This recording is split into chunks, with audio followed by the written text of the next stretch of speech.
오늘 말씀에 아내들아 남편에게 복종하라 이렇게 나오는데 말씀 읽어보니 저는 아내가 되고 싶습니다 하는 분이 있어서 어떻게 이 말씀을 해야 되는가 싶지만, 그러나 오늘 말씀은 그보다 더 본질적인 더 중요한 의미를 담고 있는 말씀이 오늘의 이야기입니다. 설교는 여기부터예요.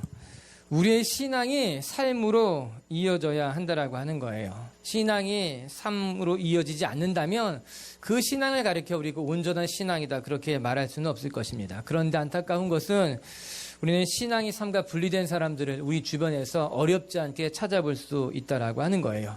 아니, 또 때로는 우리들의 모습 속에서도 신앙과 삶이 분리된 채 살아가는 모습, 그래서 신앙과 삶이 분리됐다는 비판에 자유로울 수 있는 사람이 그리 많지 않다라고 하는 것입니다. 열심히 기도하는 모습을 보면 저 사람이 신앙인임에 분명한 것 같은데, 또 삶의 자리로 되돌아가서 신앙을 갖지 않은 사람들과 별반 차이 없이 살아가는 모습을 보면은 정말 내가 신앙인으로서 잘 살아가고 있는가 반성하게 된다라고 하는 것이에요. 여러분, 야고보 사도가 우리에게 이렇게 권면하고 있어요. 우리 야고보서 2장 18절에 보면 어떤 사람은 말하기를 너는 믿음이 있고 나는 행함이 있으니 행함이 없는 내 믿음을 내게 보이라. 나는 행함으로 내 믿음을 내게 보이리라 하리라. 믿음이 있다고, 신앙이 있다고 말하는 이들에게 그렇다면 내 믿음을 행위로 한번 보여달라라고 하는 말 아니겠습니까? 내가 믿음이 있다고 말한다면, 내가 신앙이 있다고 말한다면 내 신앙을 행위로 한번 보여주라라고 하는 거예요. 행함이 없는 이들에게 내 믿음을 어떻게 보여줄 것이냐 반문하고 있는 것 아니겠습니까?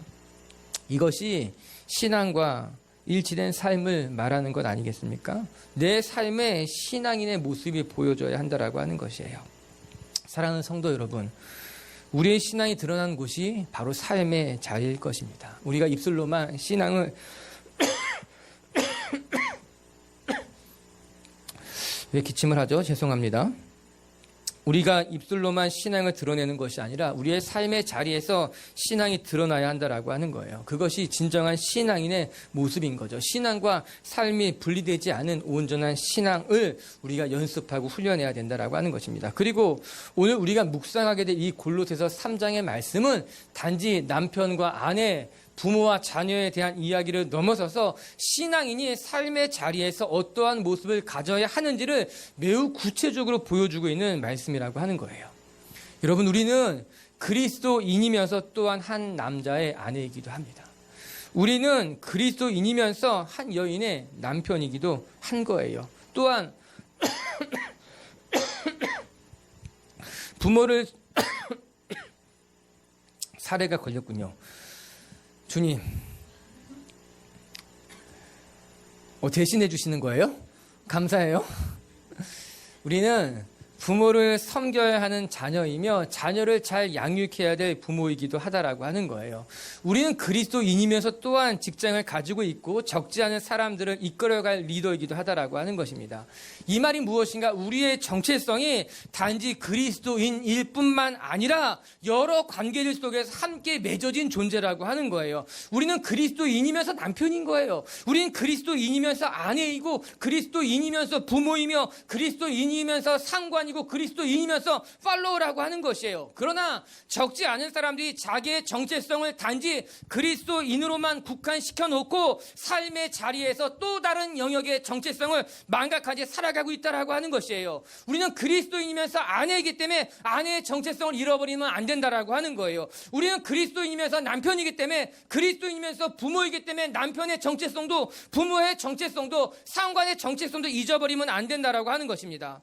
사랑하는 성도 여러분, 우리는 진공 속에 살아가는 존재가 아닙니다. 우리는 하나님과만 관계를 맺고 살아가는 것이 아니라 이웃과도 관계를 맺으며 살아가는 그리스도인이라고 하는 거예요. 이것이 너무나 우리의 삶에 중요한 일임에도 불구하고 우리가 쉽게 잃어버리고 있다라고 하는 것입니다. 우리가 세상에서 손가락질을 받는 것은 신앙인들이 그리스도인만은 강조한 채 아내로서의 역할, 부모로서의 역할, 직장인으로서의 역할을 제대로 하지 못하기 때문에 세상 사람들이 우리를 손가락질하고 있는 것 아니겠습니까? 오늘 본문의 이야기 속에서도 당시 그리스도인들이 삶의 자리에서 잃어버렸던 수없이 많은 소중한 것들이 있기에 바울이 골로새 교인을 권면하고 있는 것은 아닌가 그리 생각하게 되는 거예요. 아내지만 맨날 교회만 가고 집안일을 하지 않기 때문에 어쩌면 내가 집에 가서 남편에게 밥을 해줘야 된다는 이야기를 하고 있는 것일 수 있다라고 하는 거예요. 남편이 신앙만 이야기하고 아내를 때리고 아내를 인격적으로 대해주지 않기 때문에 오늘 말씀해 보면 내 아내를 사랑하고 내 아내를 괴롭히지 말라라고 이야기한 것이 아닐까요? 초대 교회 때도 지금과 똑같이 교회 다니는 아이들 가운데 정말 막 나가는 아이들이 있었기 때문에 내가 내 부모를 순종해야 된다고 말하고 있는 것이라고 하는 거예요. 아비들에게도 동일한 이야기를 하고 있다라고 하는 것이죠.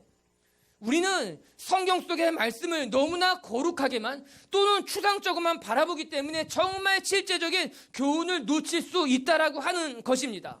오늘 본문의 말씀을 메시지 성경을 통해서 보면 좀 더 다가올 수 있어요. 우리 한번 같이 골로새서 말씀을 읽어볼게요. 시작. 남편에게 순종함으로 남편을 이해하고 지지해 주십시오. 그것이 주님을 영화롭게 하는 일입니다. 남편 여러분, 전심으로 아내를 사랑하십시오. 아내를 속이지 마십시오. 좀 더 말씀이 가깝게 들리지 않습니까? 아내 여러분, 아직 결혼하지 않으신 분은 죄송하지만 그래도 들으세요. 아내 여러분, 남편을 이해하고 지지해야 된다라고 하는 거예요. 남편을 이해하지 않고 지지하지 않고 자기를 주장하는 것이 아니라 남편이 조금 그런 말을 한다 하더라도, 남편이 조금 재미없는 말을 한다 하더라도, 남편이 조금 뭔가 그렇다 하더라도 남편을 이해하고 지지하는 것이 성경적이라고 하는 거예요. 남편 여러분, 아내를 전심으로 사랑하라는 거예요. 아내를 속이는 일이 그때도 있었던 것 같아요. 그러니까 말하기를 남편들이 아내를 속이면 안 된다고, 그것이 신앙인들의 바른 모습이라고 이야기하고 있는 것 아닙니까? 사랑하는 성도 여러분, 더 한 걸음 나아가면 우리는 그리스도인으로서 삶의 관계를 맺고 있는 여러 가지 사람들, 가족들과 이웃들 속에 바른 신앙의 모습을 보여줘야 되는 거예요. 아내로서도 남편으로서도 또는 직장 안의 상관으로서도 팔로워로서도 신앙인으로서의 바른 모습을 보여주는 것이 하나님이 원하시는 기뻐하는 삶의 모습이라고 하는 거예요. 그리고 생각해보면 이 세상에 가장 힘든 일은요, 나와 가장 가까운 사람에게 인정받는 일일 거예요. 나와 가장 가까운 사람에게 잘해주는 일이 더 힘든 일인 것 같더라고요. 한 달에 한두 번 보는 사람들한테는 잘할 수 있을 거예요. 그러나 매일 보는 사람들, 우리에게 가장 가까이 있는 사람들은 우리의 허물을 알고 있어요. 우리의 연약함을 잘 알고 있기 때문에 그들에게 인정받고 그들에게 칭찬받는 것은 참 어렵다는 것을 깨닫게 되는 거죠. 우리가 만약 가장 가까운 사람에게 인정받는 신앙인이라면 하나님이 기뻐하실 줄로 믿습니다. 뿐만 아니라 우리가 가장 가까운 사람들에게 칭찬받고 있다면 믿지 않는 사람들도 저와 여러분을 존경할 거로 저는 믿습니다. 오늘 성경의 말씀같이 우리의 삶이 우리 어떤 진공 속에서 이루어지는 것이 아니라 여러분이 있는 곳, 여러분의 삶의 자리에까지 이어가며 그 삶의 자리에서도 하나님 앞에 영광을 돌릴 수 있는 성숙한 신앙인들이 되길 주님의 이름으로 축복합니다. 그렇다면 오늘 본문을 통해서 우리는 어떻게 가장 가까운 사람들에게 인정받을 수 있는 신앙인이 될 수 있을까? 우리는 어떻게 그런 삶을 살아갈 수 있을까? 함께 묵상할 수 있었으면 좋겠어요. 첫 번째, 우리가 기억해야 될 것은요, 우리의 일상이 참된 영성임을 우리는 기억해야 될 거예요. 중요한 것은 일상의 삶에서 어떻게 우리가 거룩하게 살아가냐라고 하는 것입니다.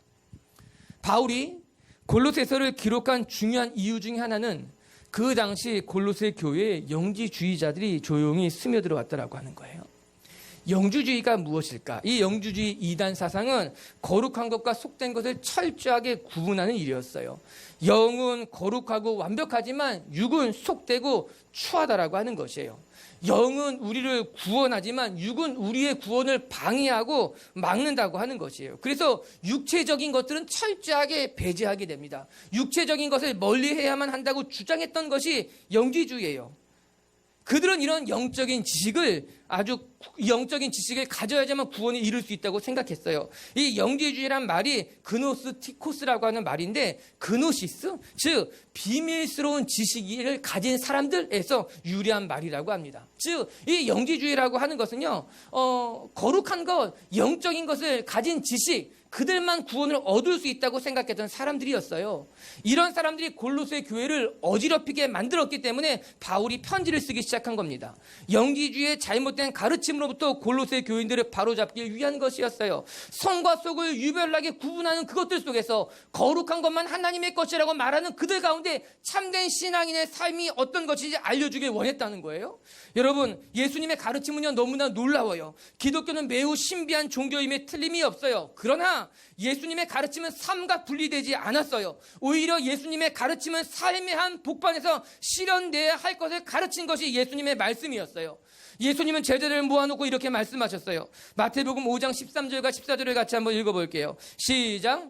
너희는 세상의 소금이니 소금이 만일 그 맛을 잃으면 후에는 아무 쓸데없어 다만 밖에 버려져 사람에게 밟힐 뿐이니라. 너희는 세상의 빛이라. 산 위에 있는 동네가 숨기지 못할 것이요.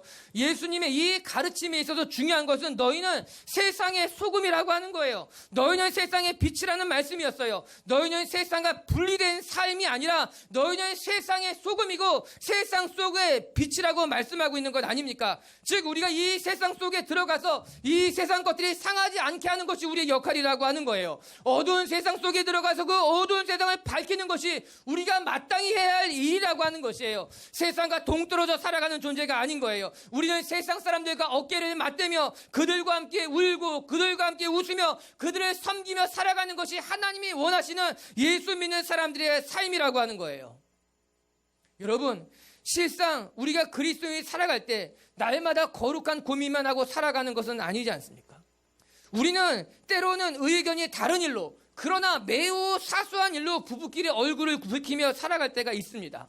때로는 말을 듣지 않는 자녀들을 설득하기도 하고 설득을 넘어서 협박 비슷한 것까지 해가면서 자녀를 자기 마음대로 움직이려고 하는 것이 우리의 삶의 모습이기도 한 거예요.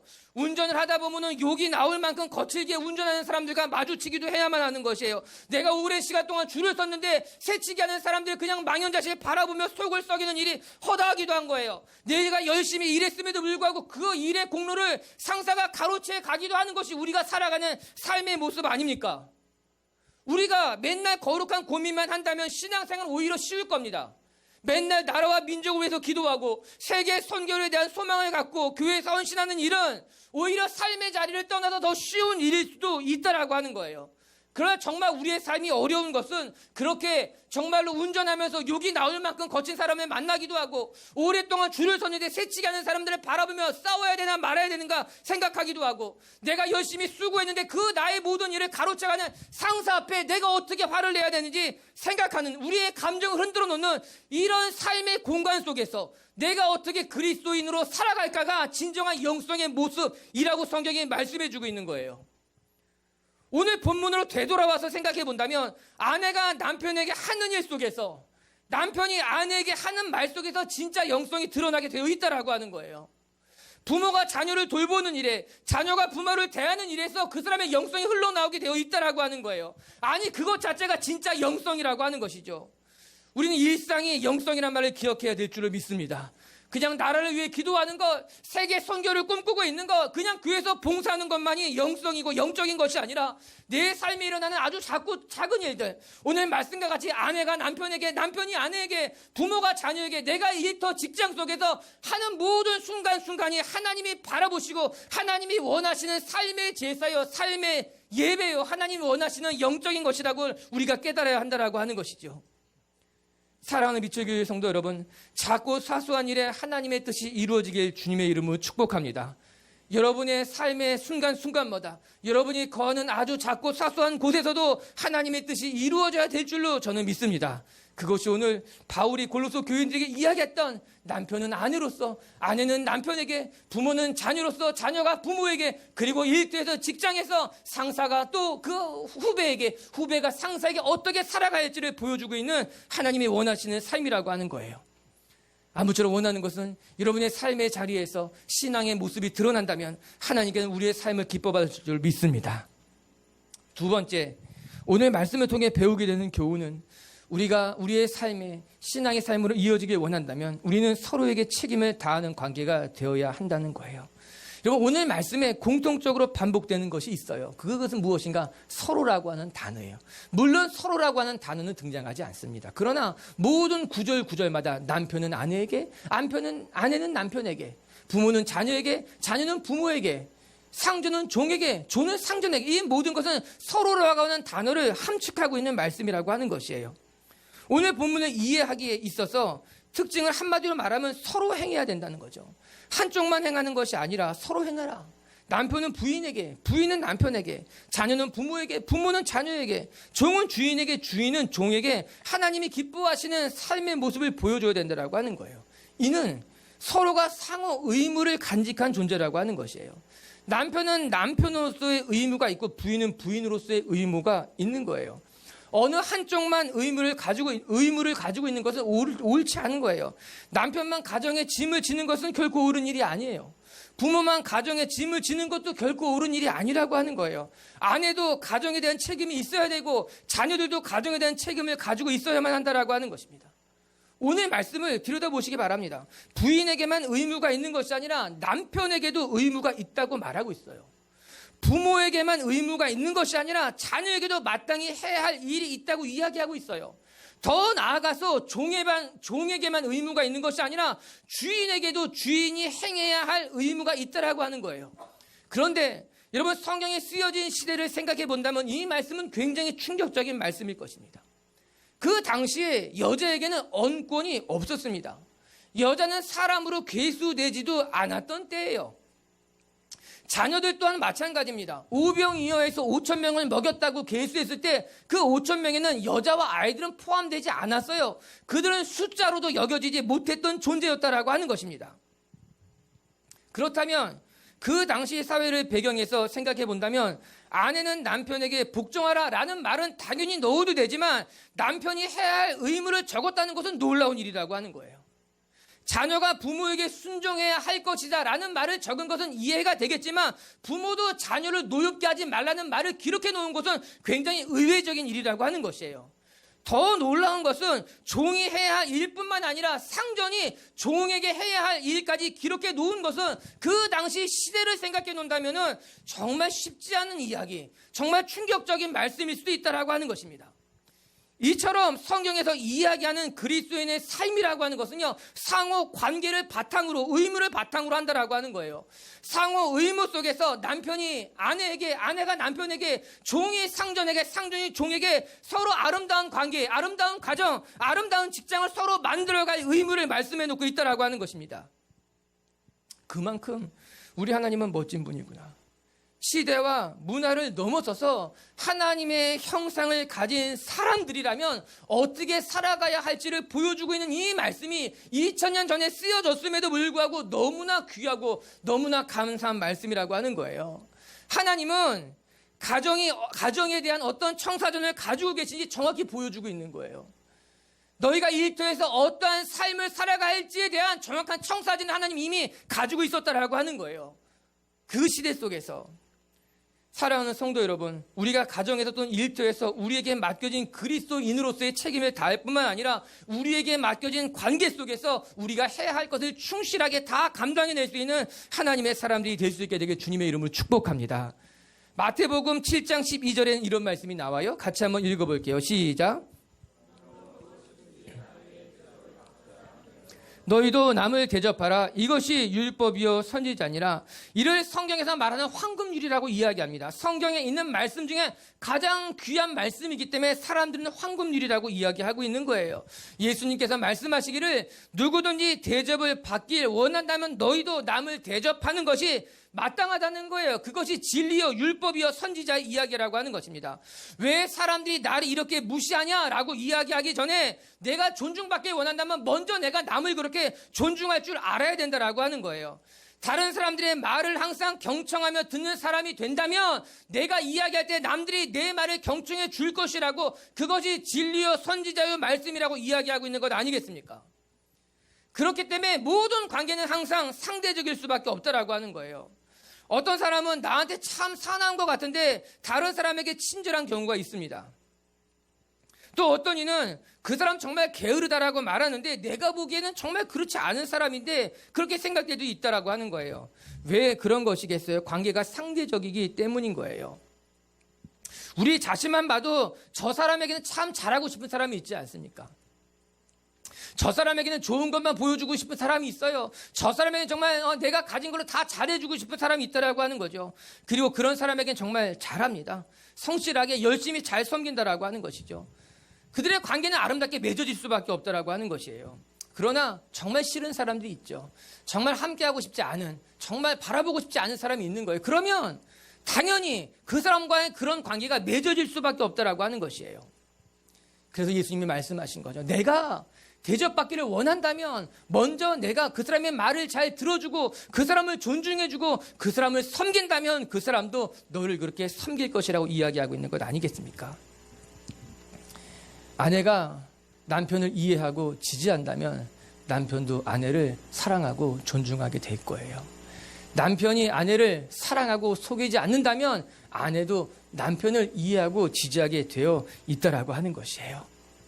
사랑하는 성도 여러분, 하나님이 허락한 모든 관계들 속에서 성숙하게 먼저 낮아지는 것으로 말미암아 여러분이 해야 할 일을 잘 감당할 수 있는 하나님의 사람들이 될 수 있게 되기를 주님의 이름으로 축복합니다. 사람은요, 신기하게 다 안다는 거예요.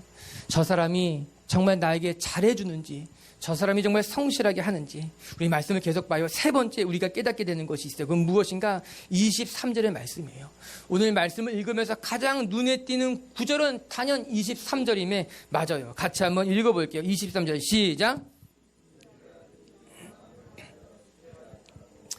사람에게 하듯하지 말라. 오늘 바울이 이야기하는 것은 우리가 무슨 일을 하든지 누구를 만나든지 죽기 하듯 하라라고 하는 것이에요. 그렇게 명령하고 있어요. 누구를 대할 때도 무슨 일을 하든지 우리가 하나님에게 하듯이 그렇게 해야 된다라고 하는 것입니다. 이는 특별히 종에게 대하는 말 가운데 있었어요. 물론 지금은 그 당시 노예와 종과 같은 신분적인 개념은 없습니다. 그러나 오늘 말씀은 우리가 이 세상을 살아감에 있어서 충분히 적용될 수 있는 삶의 원칙임에는 분명합니다. 우리가 누구를 대함에 있어서 항상 성실해야 된다라고 하는 거예요. 우리가 누구를 대함에 있어서 우리에게 맡겨진 일에 있어서 주님을 대하듯이 하는 사람이 되어야 된다. 그러면 어떻게 하는 것이 죽기 하듯 하는 것일까? 그 말씀이 23절 앞부분에 나오고 있어요. 뭐라고 나옵니까? 무슨 일을 하든지 마음을 다하여 죽기 하듯 하고, 즉 마음을 다하라고 하는 거예요. 정성을 다하라고 하는 거예요. 내가 할 수 있을 만큼 최선을 다해서 섬기는 것, 그것이 하나님께서 우리에게 원하시는 삶의 모습이라고 하는 겁니다. 우리는 80%만 해도 퍼포먼스가 나올 때 우리는 80%만 합니다. 그것이 효율적이고 그렇게 해도 된다고 생각하게 됩니다. 60%만 해도 성과가 나오면은 굳이 80%, 90%를 하지 않는다라고 하는 거예요. 그러나 오늘 말씀은 그와는 조금 다른 것입니다. 내가 할 수 있다면 내가 60%를 해서 퍼포먼스가 나오든 80%를 해서 성과가 나오든 간에 내가 할 수 있는 일이라면 그 사람에게 최선을 다해 섬기는 것, 내가 맡겨진 자리에서 열심을 다하는 것이 하나님이 원하시는, 기뻐하시는 일이라고 하는 거예요. 사람은요, 신기하게 다 알아요. 말씀드린 것 같이 이 사람이 정말 마음을 다해 사고 있는지, 아니면 이 사람이 그냥 하고 있는지, 이 사람이 정말 나에게 어떤 마음을 갖고 있는지, 아니면 그냥 눈 가리며 하는지를 우리는 그냥 다 알 수 있다. 그게 신기한 거예요. 제가 이제 살아오면서 조금씩 깨닫게 되는 거야. 사람들은 다 알고 있었구나. 그럼에도 불구하고 그냥 말을 하지 않은 것뿐이었구나. 이미 마음속에는 이미 다 결론을 내리고 있구나. 두려운 마음이라고 하는 거죠. 오늘 성경은 그런 우리들에게 일침을 가해주고 있는 거예요. 내가 무슨 일을 하든지, 내가 누구를 만나든지 마음을 다하여. 여러분, 그 반대되는 말씀이 22절에 나오는 말씀이에요. 22절에 한번 같이 읽어봐요. 시작. 종들아, 모든 일에 육신의 상전들에게 순종하되 사람을 기쁘게 하는 자와 같이 눈가림만 하지 말고 오직 주를 두려워하여 성실한 마음으로 하라. 아멘. 눈에 보이기 위해 하는 것이 아니라고 하는 거예요. 사람에게 잘 보이고자 하는 것도 아니라고 하는 거예요. 우리가 누구에게 대한다는 것은, 우리에게 맡겨진 일을 한다라고 하는 것은요, 마음을 다해 진실하게 행하는 것, 그런 사람은 어디를 가든지 칭찬받는 사람이 된다라고 하는 것이에요. 최선이라고 하는 거죠. 우리 교회가 늘 이야기하는 성의를 갖고 하는 것, 정성을 갖고 하는 것을 말하고 있는 것 아니겠습니까?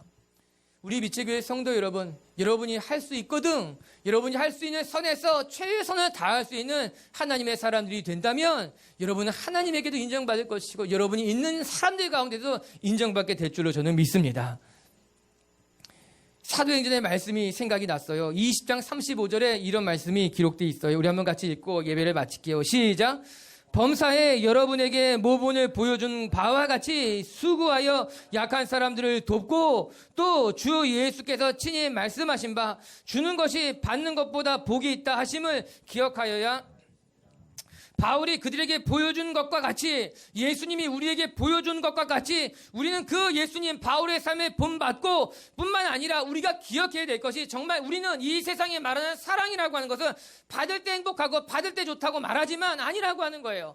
하나님께서 말씀하신 바 주님께서 이야기한 것 같이 여러분 주는 것이 받는 것보다 복된 일이에요. 하나님께서 말씀하신 사랑은 받는 것이 아니라 받으려고 하는 것이 아니라 내가 더 얻으려고 하는 것이 아니라 내가 더 주려고 하는 거예요. 내가 더 나누려고 하는 거예요. 내가 더 섬기려고 하는 거예요. 내가 먼저 경청하고 내가 먼저 배려하고 내가 먼저 헌신하고 내가 먼저 무릎 꿇는 것이 더 행복하고 복된 일이라고 성경이 우리에게 이야기하고 있는 건 아니겠습니까?